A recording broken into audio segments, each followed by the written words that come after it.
kasus kekerasan seksual Kekerasan di kampus. seksual. Maraknya kasus kekerasan seksual. dan pelecehan seksual Pelecehan seksual di kampus.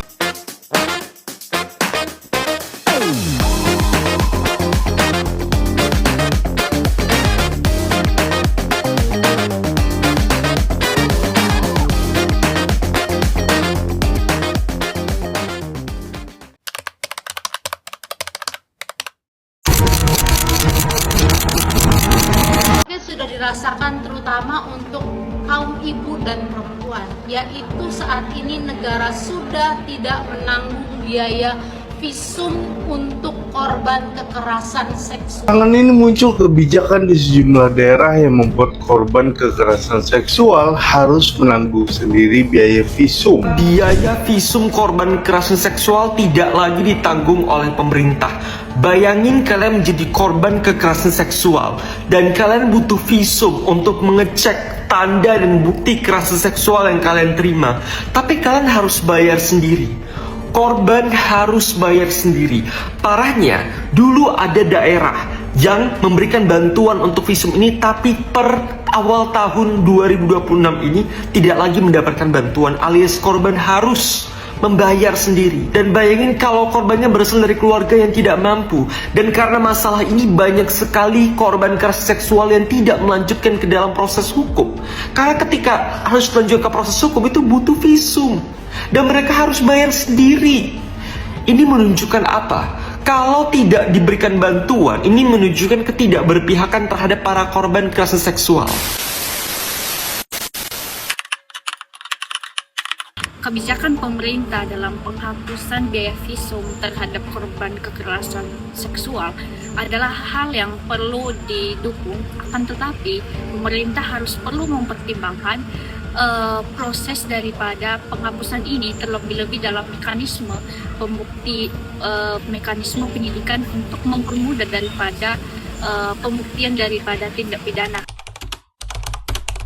Kemudian juga pemerintah perlu mempertimbangkan daripada korban itu sendiri, apakah dia sebagai kelompok rentan dan lain sebagainya, dan juga perlu dipertimbangkan apakah korban ini mampu atau tidak, karena pemerintah itu harus menjadi tameng daripada keadilan sendiri untuk memberikan keadilan bagi korban kekerasan seksual. Dan perlu diperhatikan juga adanya undang-undang perlindungan akan korban terhadap korban dalam kebijakan ini. Pendapat saya terkait kebijakan penghapusan biaya visum pada korban kekerasan seksual itu perlu dipertimbangkan kembali, karena negara memang berkewajiban untuk melindungi korban kekerasan seksual. Tetapi kalau biaya pembunuhan tidak ditanggung, bagaimana korban bisa memiliki kesempatan untuk membela diri jika biaya beliau murah seperti itu? Dan solusi yang dapat diberikan adalah pemerintah memberikan bantuan biaya secara tepat sasaran serta diimbangi dengan peningkatan kualitas layanan serta pengawasan pelaksanaan agar kebijakan lebih efektif seperti itu.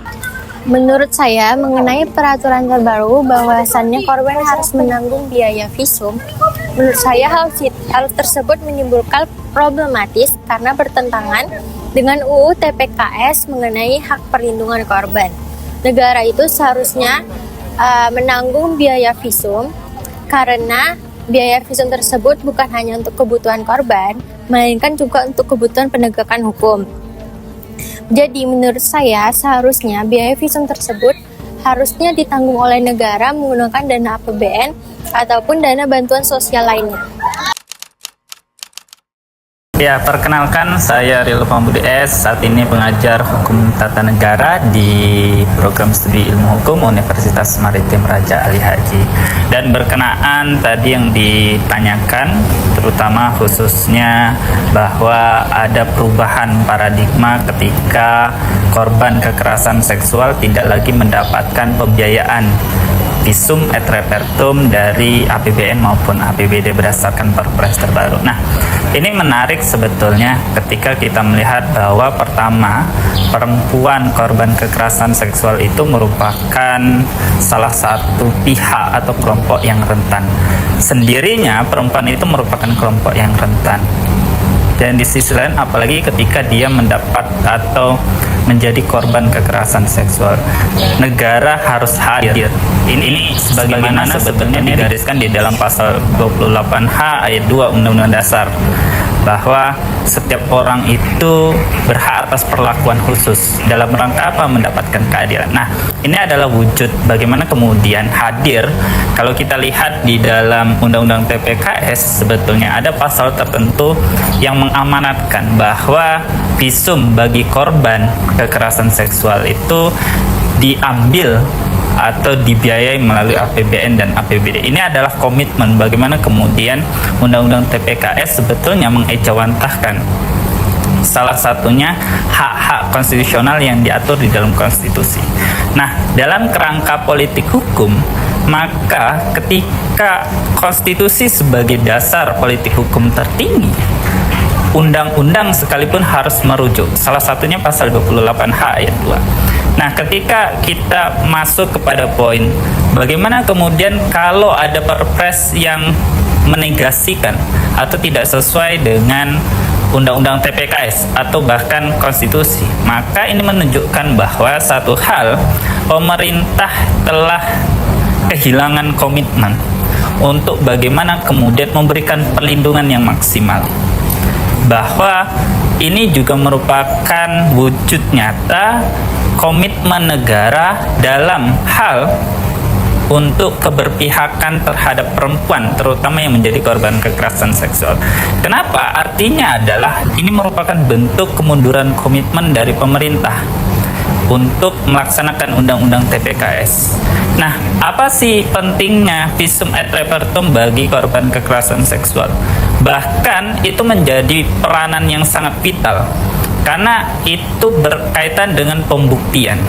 Nah, seringkali paradigma yang belum berpihak pada perspektif gender, terutama kekerasan seksual, seringkali menjadikan perempuan itu rentan di dalam proses penegakan hukum. Nah, salah satu bukti yang sering digunakan adalah visum. Ketika visum ini kemudian tidak lagi dibiayai negara, maka ini akan berdampak sangat signifikan, bahkan dari proses awal.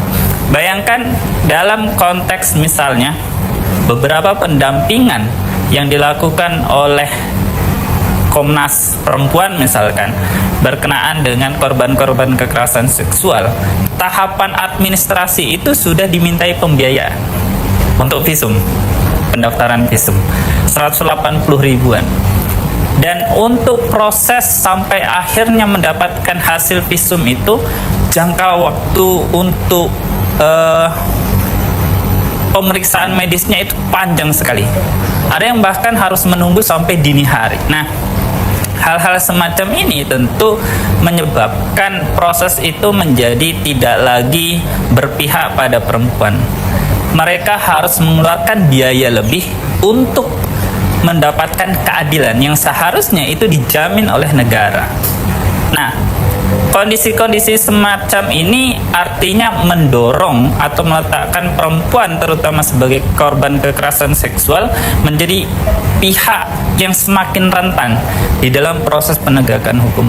Itu kenapa kemudian Undang-Undang TPKS sebetulnya telah mengamanatkan bahwa bagi mereka yang ingin menggunakan visum et repertum sebagai alat bukti, harus negara turun tangan, mewajibkan negara untuk turut serta melindungi perempuan sebagai bentuk perlakuan khusus terhadap mereka korban kekerasan seksual. Nah, di sisi lain, kalau saya melihat dari sisi politik hukum bahwa kerja-kerja pembentukan legalitas pembentukan politik hukum, terutama turunan dari undang-undang, ini semakin menunjukkan tidak sesuai atau tidak seirasnya Perpres dengan amanat konstitusi dan undang-undang TPKS. Nah, pada titik tertentu menunjukkan bahwa ada semacam kerja-kerja yang dieliminir. Jadi kalau bicara tentang politik hukum itu kan ada 4 kerja. Partisipasi, kemudian ideologi, teknokratik, dan kemudian kerja politik. Nah, saya melihat bahwa yang paling dominan dieliminir adalah kerja-kerja partisipasi dan teknokratik. Ini membuktikan bahwa kebijakan-kebijakan hari ini hanya cenderung pada kebijakan yang populis. Apalagi kalau kita lihat perubahan ini kan dampak signifikan dari adanya alokasi anggaran terhadap MBG, sehingga pembiayaan APBD di daerah terkuras untuk program-program prioritas. Nah, artinya apa? Bahwa kebijakan fiskal, kebijakan keuangan, politik keuangan negara kita tidak lagi sejalan dengan ruh dari konstitusi. Artinya apa? Ke depan yang perlu dilakukan adalah kebijakan-kebijakan semacam ini harus dievaluasi. Saya teringat dengan apa yang dikatakan oleh Paul Holton, ya, bahwa setiap hukum dalam suatu sistem itu harus membentuk homogenitas logikal. Artinya, kendati dia merupakan aturan pelaksanaan atau turunan, dia harus tetap selurus atau sejurus, konsisten, koheren gitu ya, terhadap aturan-aturan yang di atasnya, sehingga tidak boleh saling bertentangan. Nah, inilah yang kemudian perlu menjadi fokus, perlu menjadi perhatian bersama, bahwa satu sisi visum itu sangat penting dalam konteks penegakan hukum, terutama bagi mereka korban kekerasan seksual. Yang kedua, bahwa ada catatan penting di dalam pembentukan hukum kita, terutama politik hukum yang seringkali cenderung didominasi oleh kepentingan-kepentingan politik praktis yang bersifat populis. Kira-kira demikian pendapat saya terhadap isu ini. Terima kasih. Jadi ini Bu, di sini kami ingin menanyai terkait pemerintah yang mengeluarkan kebijakan untuk tidak menanggung lagi biaya visum bagi korban kekerasan seksual. Itu menurut Ibu bagaimana ya Bu, selaku pekerja di unit UPTD PPA ini Bu? Mungkin yang saya baca tadi judulnya ya, terkait kebijakan penghapusan pembayaran visum. Jadi saya katakan tadi kalau terkait penghapusan visum itu sampai saat ini kami belum menerima aturannya ataupun juknisnya gitu. Sampai saat ini kami masih membayar biaya visum untuk korban kekerasan seksual, karena sampai saat ini itu kami masih dibiayai oleh Kementerian PPA terkait visum dan sebagainya gitu. Jadi kalau memang terkait penghapusan biaya visum mungkin saya kurang paham juga, mungkin terkait wacana di pusat, mengingat mungkin anggaran visum yang lumayan besar, kemudian sekarang ini ada defisit anggaran. Ya, APBN pun pada posisi defisit 0,93% tercatat masih terkendali. Jadi mungkin beberapa hal akan dihapus, tapi harapan saya itu tidak dihapus, karena ini akan memberikan asas ketidakadilan untuk masyarakat, untuk korban khususnya, karena mereka adalah korban, kemudian harus mengeluarkan biaya lagi untuk visum dan sebagainya gitu ya. Ya harapan saya tidak ada lah ya hal-hal seperti ini gitu. Sebelumnya Bu, kami boleh tahu nggak ya Bu, di Tanjung Pinang ini sendiri untuk visum itu biasanya untuk korban kekerasan seksual itu bisa mencapai berapa orangan gitu Bu? Dia sih sebenarnya gimana? Dalam setahunnya gitu Bu? Tergantung korban kita berapa ya, saya kurang ingat juga nih korban kekerasan seksual ada berapa, tapi untuk beberapa kasus itu memang kekerasan seksual itu tertinggi di Kota Tanjung Pinang, dan saya rasa bukan di Kota Tanjung Pinang aja, untuk di seluruh Indonesia korban kekerasan seksual itu merupakan kasus tertinggi. Di Kota Tanjung Pinang aja untuk tahun 2026 ini sampai bulan Mei itu kita ada 41 kasus. Kemudian untuk seksual aja itu ada 26. Berarti cukup banyak ya Bu? Di atas 50% itu kasus kekerasan seksual. Itu anak. Anak Bu? Iya, kalau perempuan sih nggak terlalu banyak ya. Perempuan sih lebih ke fisik. Untuk perempuan itu hanya 2 kasus terkait seksual, tapi untuk anak itu lebih dari separuh yang melaporkan seluruh kasus, lebih dari separuh itu seksual. Dan biasanya Bu untuk anak tadi kan yang lumayan banyak Bu, sampai 41 orang kan Bu. Itu sekali visum itu perkiraan dana yang dibutuhkan itu berapa ya Bu? Saya sih kurang ingat ya berapa. Kayaknya mungkin di atas 400-an. Saya nggak kurang ingat sih dia karena untuk visum itu nggak ada harga pasti. Misalnya ini ada luka ini ditambah gitu. Atau kalau ini hanya sekian gitu. Jadi nggak ada yang harusnya 100.000, 200.000 enggak. Berarti dilihat dari kondisi fisik. Kondisi fisiknya, kondisi yang si korban lagi ya Bu. Iya. Dan biasanya Bu di Tanjung Pinang ini kan Bu, kalau biaya visum itu dihapus, kira-kira menurut Ibu keadilan itu bagaimana Bu? Iya, Berbicara seperti keadilan. saya katakan tadi, ya harapan saya tidak ada kebijakan penghapusan untuk biaya visum, karena mereka itu yang saya katakan tadi kan mereka korban, terus mereka harus menderita lagi, harus mencari uang untuk biaya visum. Itu ya, saya berharap pemerintah tidak ada kebijakan untuk menghapus biaya visum. Kalau pemerintah melakukan biaya visum dengan alasan efisiensi dikarenakan ada anggaran yang lebih dibutuhkan dialokasikan ke anggaran yang lain, itu berarti tetap aja ya Bu kita sebagai mau nggak mau kita sebagai petugas, kita sebagai pekerja gitu kan ya, mau nggak mau ya ikuti sesuai aturan gitu. Kalau kita langgar ya nanti kita juga yang ada temuan dan sebagainya.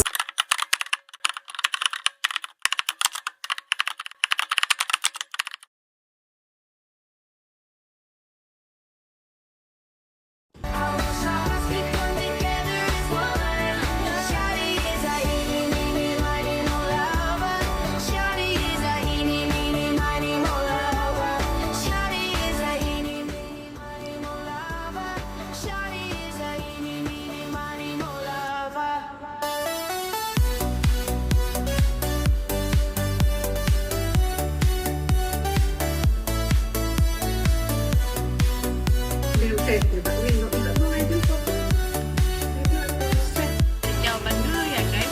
JPT.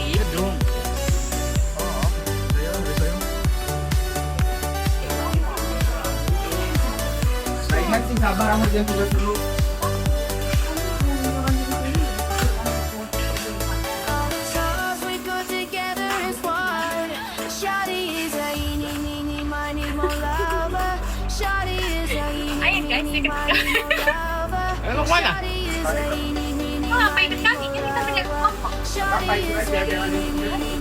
Menurut saya, kebijakan pemerintah dalam menghapusan biaya visum terhadap korban kekerasan seksual adalah hal yang patut dan tidak lagi.